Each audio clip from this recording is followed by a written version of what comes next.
Yo. They got me in my work clothes. Bruh, I gotta give you your flowers, bro. Wiztv, to me as a kid, and for my generation, you was the TikTok. You was the YouTube. You was Facebook. You was everything. When you was in that party and they shouted you out, kids would die to get in that frame, bro.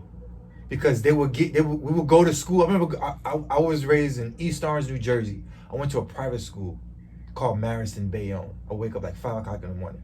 We would look on YouTube at the parties to see if you edited our dance clip. Wow. On the school bus, bro.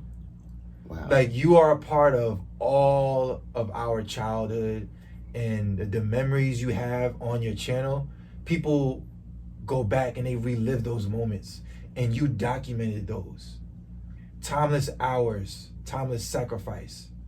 Like, you are a part of history, and I definitely just want to say thank you, man. Appreciate that, my brother. Real talk. Real talk. Fade. It's a legend too, man. We gotta talk about you too, man. I appreciate the flowers, but thank you, man. Yeah. A lot of times I look at all these dancers, right? And I see right now in 2022, I'm like, do these people even realize where they learned these dances from? Do they know where the videos, the dances that were even invented on camera on that YouTube channel? Like, do they know that? No, they don't. They don't. And it's like, I know the impact that had back then, and I'm gonna do anything in my duty to make sure that we educate the newer generation on where it stems from, you know? Like, I remember I played, me and my boy Khalil Gibran, we did like a pop-up at Arts High, and I'm playing Tiptoe. And you know, it's a sequence of dances. Yes, but even putting that together though, I heard the original. So can we talk about that, how you put that together? Because I heard the full thing. Yes. So the piece that you caught out of that and made that was crazy. Yeah, bro. So let me finish this thought, and then we'll get to that. But so there's sequence. There's like 2 steps. There's sexy walk and there's tiptoe, and you just see the kids just rocking their hips. Yes. I'm like, okay, no, this is the tiptoe. So like, I see there's a lack of research and there's a lack of education on us too, because it's our duty to educate and show people. And you know, that's one of the reasons why I'm doing this Jersey Club party, because the street team era has died out. Right. You know, there's not a list of promoters and investors that's throwing a hall, that's renting out a hall, right, and offering a scene for the kids to dance and express themselves. So I really want to bring that back and involve the day ones and involve the newer generations to really come together, and we educate and accept each other's generation of music. Right. See, when you bring up education, let me give Lil Man his flowers too, because he would be the type that if he was in a parties and you wasn't doing the dances correctly, he would call you out for it. So he got criticized. Yeah. But he's educating you. No, that's not how you do it. Don't do it wrong. Right. You know what I mean? So you gotta think about that as well. That was education in real time. Exactly.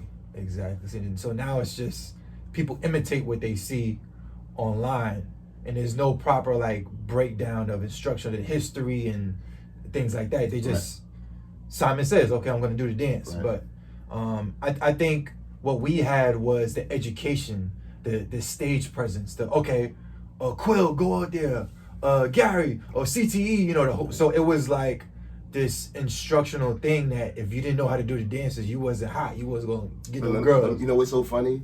Everybody that you just said, I knew that they were the best dancers before the world knew. So when the hottest songs come on, I knew to find Gary, I knew to find Quill. Right. I knew who the best dancers were. So I would bypass everybody because I need the shot because I know they're gonna kill it. So I almost in a sense knew, even Lamar, when he used to wear the Adidas suits, you feel me? Lamar used to kill it. Yes, with the Adidas tracksuits. You know what I mean? It was called a run though at the time. Yeah, nah, his footwork is crazy. Right. His footwork was different. Every dancer had they special skill set. Like, we were all like the Power Rangers. Let me tell you about Sean with the V-neck. See, y'all don't know this. Oh. I was a dude in the camera. Sean would be in a circle and all the girls would be in the background saying the craziest things about this dude. Damn. He was like, oh my God, even in the comments, don't nobody get more comments than Sean with the V-neck. Let me just put that out there. Still to this day. Bruh, I'm telling you, you made people local celebrities. I'm telling you, but like, you just had to be there, man, because I remember we would meet up downtown. Like downtown was the hub with all the schools, like Newark, schools in Jersey City, Prep. Like we will all meet up downtown at the school and literally listen to Jersey club music. Wow. And watch the Wiztv videos, bro. Like Wiztv, like you deserve a Jersey club award, bro. Like the fact that Jersey is like right now and it's the future, you played one of the most important roles, because when people listen to club music, they identify it with dancing and the youth. And it was your eye and your resource of how you connected the dancers to the world. Thank you. Because a lot of times I see a lot of things. I see the award shows. I see all that, and I say to myself, hello. I'll be like, yo, you know. Bro, I see this logo. I'm like, bro, I'm in Wiztv's place, bro. Like, I'm just going back to how I felt just watching the videos, bro. And like now I'm here, like we just chopping up. We really like, this is our first time like hanging out. Yes. Like I've known of you for years, and the first time we really met was the dance video shoot. But it was the bass kick in. The Vanilla Ice was my introduction to you in another world. Like that's when I became a super fan. When I heard that beat drop, we watched the video. I showed it to you. Yeah. I said, "Who is this dude, yo?" Like that was crazy to me, yo. Yeah. Dead serious. And I hope you play everything I bring up. Can you put in the background? Oh yeah. So they can hear. I'm gonna chop it up now. Yeah, exactly. Yeah. You bodied that. Wow. You didn't talk about the tiptoe. Yeah. So, Youngin, shout out to Youngin. This one I was on FL Studios. I recently downloaded the program. I was really familiarizing myself with producing club music because I was DJ at first. Right. So I made this beat, and Youngin, we was like, I mean, we were still close, but back then we was like really collaborative partners. We will always send each other ideas and collaborate. And I made this beat. Well, I started this beat called "Put Your Hands Up" remix, and I got like these clips of acapellas from Fat Man Scoop, Little John. I got like excerpts from different things and got different songs. 'Cause I always wanted to create something different in left field that nobody else was thinking of, right? So I think we just put it up on MySpace or whatever, and then come to find out, while I played it on a college CD, and I remember getting in touch with Frosty from MySpace, and he was like, "Yo, you made this beat?" I was like, "Yeah." He was like, "Yo, call me right now." Call him, you know, Frosty. "Yo, Fade, I'm gonna make you a superstar. I need you to start at the beginning. And start from get your hand, get your hand, and then bring it back again. So he bring it back again. Do this through the phone. He did that on the phone. So I'm like, all right, well, I mean, this dude that made Ride That Wave, so all right, you know, back then Frosty was, that you know, dude, yeah. He was like this was when like the whole Simon Says call to action, right, Jersey club songs was really starting to bubble, because it was Ride That Wave, I think Swing That, Hit It to the Beat. Yeah. Sidebar, Ride That Wave was the first video that ever got me 1 million views, ever. Like, that's it. That was it. When I did the video for that, when I hit 1 million views, I was like, yo, I got 1 million views on a video. That was massive back then. Definitely. That was unheard of. Seriously. At the time, I remember, this is another sidebar, when I was posting the videos on YouTube, I would hit the refresh button, and it'll be like 2,500 views per minute. I would just refresh, it was just jumping. Every time I would post a video, I'm like... Wait, with no sponsor? Well, I don't know if they had sponsors back then. None of that. All organic? Yes. I didn't start getting ad things probably till like years later, and I still was like, yo, they gonna pay for ads? And to be honest with you, early on, when I was making money on YouTube, I was afraid to tell people because nobody knew. Oh, right. So it was a secret. Yeah. You know what I mean? I'm like, I'm not telling people. Why would I do that? Mm-hmm. You know what I mean? Wow. I want to touch on the business aspect too. We'll get back, bro. It's so much to like we catching up on like almost 20 years of like. Talk about it. What I leave off at? Oh yeah, so this was the beginning era of the whole the Simon Says style of Jersey Club, right? Because before it was this booty bouncing. Tamil and Dala would like remix theme songs, or like them little viral clips you would see on MySpace to make it to a club. That booty, so J Hood, so he had the MySpace thing. Yeah, or like girl ain't got no panties on. That girl ain't got Right. no like those type of like melodic loops, right? So I did the beat, sent it to him. He did the vocals. We put on MySpace. Wasn't getting that much positive feedback. A week in, I'm like, yo, Frost, man. People not really feeling the record, man. I don't know. He said, nah, let him hate. Let him hate, Fade. Trust me, that's good. The more comments, the better. Don't worry. I'm like, all right. A few weeks go by. He started playing in the parties. And then he did the video. And then this shit just blew up. The very next day we did a party, the whole party was doing the dance right after the video. See, the way Frosty and I was doing our videos, they were so simple. We wanted people to learn to dance, forget all the cute effects. It's a tutorial video. Wow. So when they came to the party, the whole building knew the dances. It was simple. Keep it simple, stupid. The whole building knew the dance. Yes, they were really tutorial videos back then. They would look back at them like, yo, why was they in a room in the white background? Really for y'all to learn the dance. Yo, but that was genius, bro. Whose idea was that? Both of ours, though. Yeah. Bro, it was those videos, which is why the dances blew up so much too, because it was a simple tutorial, and it got crazy views.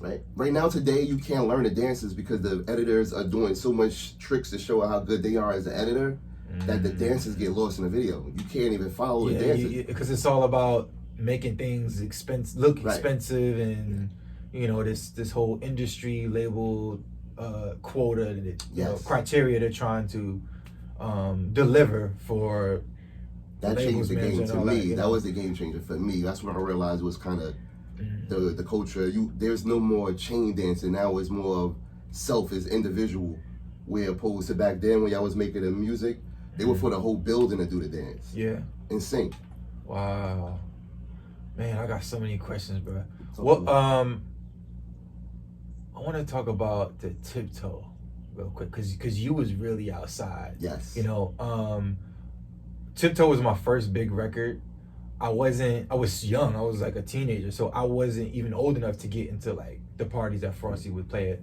It wasn't until Dance was when I said, "Oh, nah, I'm gonna be in this video. I'm gonna go." I started going a lot. You know what's funny you say that? Because I didn't even know that you produced Tiptoe until I found out about Dance. Yeah. So it was like a back thing. Then I found out the history with you. Because, you know, producers, we never were in the limelight as it is nowadays, where like you didn't really know. You mainly knew the artist. Right. And, you know, you would do the dance and that was it. So I was learning the business back then. But I want to see from your perspective. Tell me about the growth of Tiptoe when you guys first shot the video. Well, there's two videos. It's funny you say that. Like I said, the growth. Once we did the video, whenever we went to Patterson, anywhere we went, the whole building knew the dance. It was so quick. Wow. It was quick responses. It wasn't like you have to show and like, you know, we would pull somebody like the best dancer to the front, and everybody would follow. Wow, that's great. I remember one party at the Wiztv. He did, I think, Ride That Wave or Tiptoe a cappella. He would do that. The whole crowd was moving. Wow. With no beat. Wow. And he called himself the DJ with the golden voice, but he literally... Nobody else could do that, bro. Right. His voice sounds like auto-tune. Nobody else could do that, bro. Yes. Really, right? I don't even know how he does that. Because he has that, like, raspy, natural, organic... And he has an energy about him, too. So it's like a perfect marriage and combination. I think that's why he was able to be so successful in his prime, because of that. And he can really DJ for real though. So it's like I noticed that he's a turntablist. Right. Not just play, but you know what I mean? He can really get busy. Yeah, man. Definitely gotta give Farsi his flowers. But I want to talk about the business, right? Okay. Because now we're in an age where almost everybody's a content creator. Everybody has a YouTube account. everybody is striving to hit the goal of, I believe it's 2,000 subscribers and 4,000 hours of watch time or something along the lines of that. So it's a lot of people that's monetizing off of the social platforms, specifically YouTube.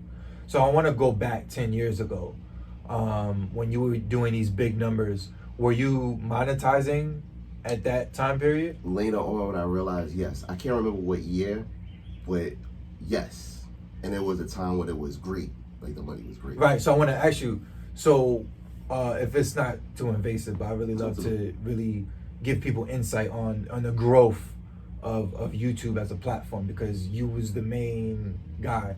What was like an average you would be making like per month during those times? So when it first started, the first time I looked at my AdSense and I realized that I had $60 in there, I was like, oh snap, I made $60. So I was like, so the threshold, you have to make $100. So I don't know what do you mean, like in order to take it out? Yes. Okay. So the threshold, you can't get paid till you get reach 100. Okay. You can set the threshold to what you want to today. So the people today who making like thousands of dollars, they can set their threshold to whatever they want, whatever the cap is. Okay. But it started at 100, so they wouldn't pay you until you made $100. So it started out at 60, and then one day I just looked and I just started watching it grow, and I was making like $70 a day on certain videos, and then started out between like 700 a month to maybe like 2,100 a month. Okay. And that was the average, and that lasted for about a year. And then I don't know what happened. So, because I never understood why I was making the money, because I didn't know myself. I was just like, yo. And you wasn't investing in ads? I tried that one time. I started paying them $50. I did the AdWords. I was paying them $50 a month. I don't know if that helped as well. Maybe. Yes. Was that a third-party service, or was that directly? No, YouTube offers that. You can pay for AdWords, meaning if I want a Jersey club to be number one, you can pay for that. So you pay for that. Okay. You gotta pay Google, I believe. Okay. For the keywords in AdWords, called AdWords. So that was a trick as well. I mean, a little tip as well you could do. But you have to invest. You pay to play. You're gonna get more money when you do pay. You know what I mean? Got you. Wow. So, you know, I really want to touch on really the impact that Jersey Club was, right? Tell the people, like, what exactly did you document in those parties, in those circles, in those stages, the street teams, like? Every dance that y'all do today, it was created in front of my lens. It's on YouTube. Every dance that you know from, and you know who doesn't get enough flowers? Like Sharp Hands. Sharp Hands. His dances are a part of every dance in today. Yes. And nobody knows that. Nobody knows that. So it's like things like that. Yeah, unless you was outside. Yes. Unless you was outside. For sure. That's why it's so important to, like, culture, man. Like, to see Drake do, like, these Jersey Club songs, like we helped build that, bro. Like, all of us. It was a massive, like, unity, man. I just see, like, this little man birthday party, Halloween, the YMCA, the IYO. Wow. Like, if you could remember, like, what was one party we was like, oh my God, like, this is like the best party, like, of all my career, like, I documented. Like, all the Wisdom parties. All of them. All of them. Because each of them had like a special. Every night. I can't even. That era, that and the Terrace Ballroom era. The Walla era, I can't forget about that. That's where I started at. The Walla era. And see, I wasn't old enough. Oh, my. I was when you doing the college parties? That video, see, my YouTube, let's talk about it. My first YouTube channel got deleted. It was Wiztv 201. Nobody knows all that history from the Walla parties. What? It's gone.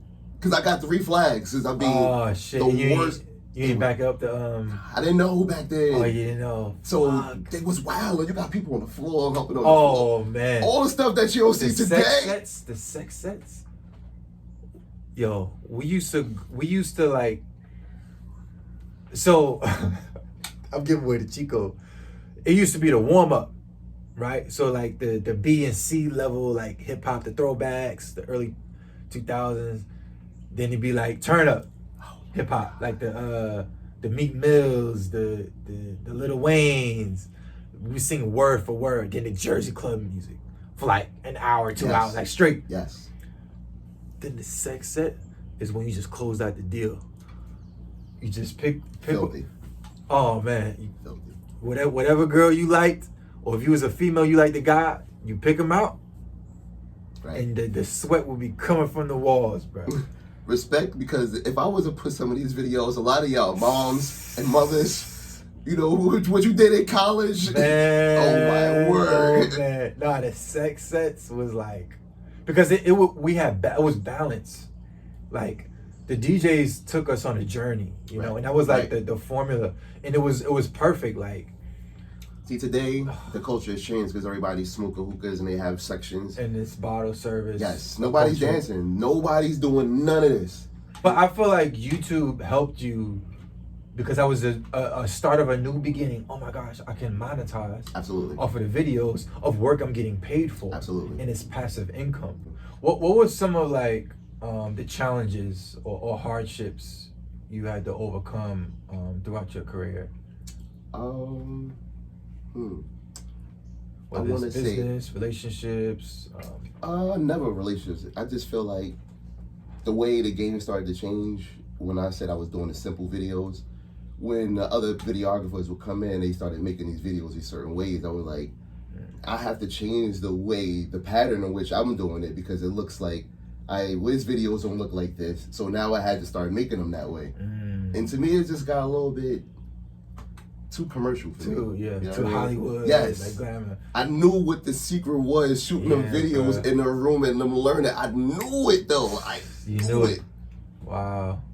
You are an icon, bro. You're a living icon, man. You seen the birth of Jersey club music before it was even called Jersey club music, when it was just Baltimore club music. You was there.